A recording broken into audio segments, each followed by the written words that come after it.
Understanding that our world is made up of opposites underscores the importance of choice. For it is in choice in the moment that we will indeed create an outcome, good or bad, and when we reach a crossroad, it is indeed useful to be guided by something bigger than ourselves. Sheikh Fadhlala, what should we be guided by? To start with, the world is not made of opposites. It manifests as opposites. Its essence is one. Its attributes are all relating to the one, and its physical manifestations are all in every way permeated and are living and moving and changing by the one. So the other thing is to be guided by that which is forever reliable. In other words, it is the nature of this reality that it manifests in time and space, but its energizing force, its creative, if you like, governing principle is from beyond time and space. So we need to constantly refer to that zone that is steady, constant, ever reliable, and ever secure. In other words, God within us, or the soul within us. We need to refer to that constantly so that we make sense out of the ever-changing situations. So having seen this situation of my needing to choose appropriately, so I end up being constantly in a state of equilibrium and homeostasis, I then need to have some reference point. That is the guideline or the guidance I seek. I want a guidance that is not subject to change, is not subject to the relative ups and downs. I am subjected constantly in my senses, in minute to minute, to things which change, and I want to steer a course that gives me that inner constancy, so that in my heart I am content and I am happy. Therefore I need that reference to a zone that is forever reliable, and that I call the soul. And my access to the soul is through my heart, because the soul dwells in my heart. If my heart is pure, then I have access to it. If it is not, then I am already colored by my own lenses. The relationship between the heart and the soul, one thinks of the heart as being the seat of emotions such as anger. It is the access to my soul. Soul, if you like, is an abstract energy, divine zone that is undefinable. So my heart is definable. My heart gets tarnished. I get suspicious, and I get saddened. Sadness is not in my memory. Memory causes sadness.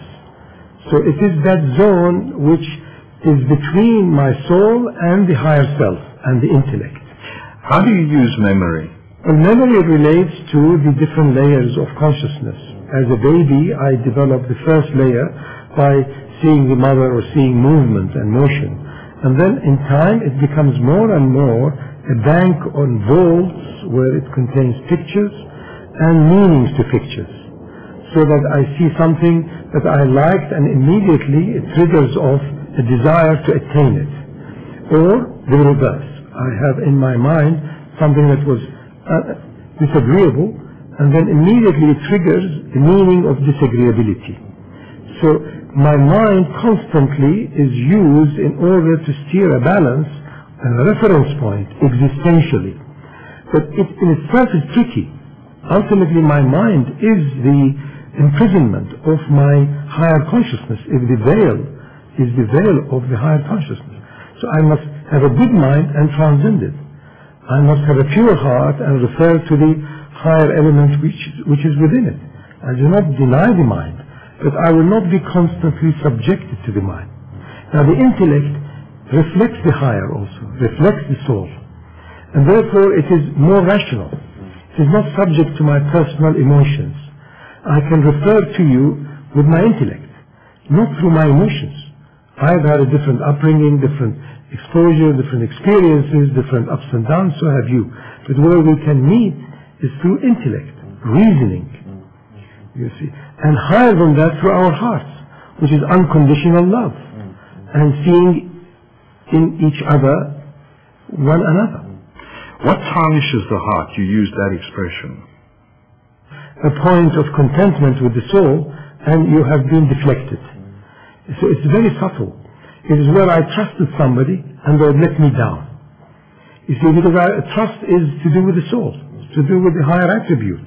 So I was about to trust my soul. I was about to reach, but I got deflected by trusting the other fellow too long or too much without having that stepping stone of trusting a person leading me to the trusting zone within me. That is why it gets tarnished. You see, it's more than emotional, if you like, grief. You see, with the mind you can easily talk about, you see, in a sense. One can talk about it, but that one is too subtle. Where did terms like personality and character fit in? Repetitiveness. If I repeat these patterns, then my personality becomes pessimistic, optimistic, or whatever, or inward looking, outward looking, all of these things. It is the repetitiveness, the constancy of a certain pattern or a certain style of driving along this map that makes me given that label. But it has no permanent reality. If I realize the higher potential in me, I can change. I can say my trait has been this, or I have short feet, but they're of no consequence.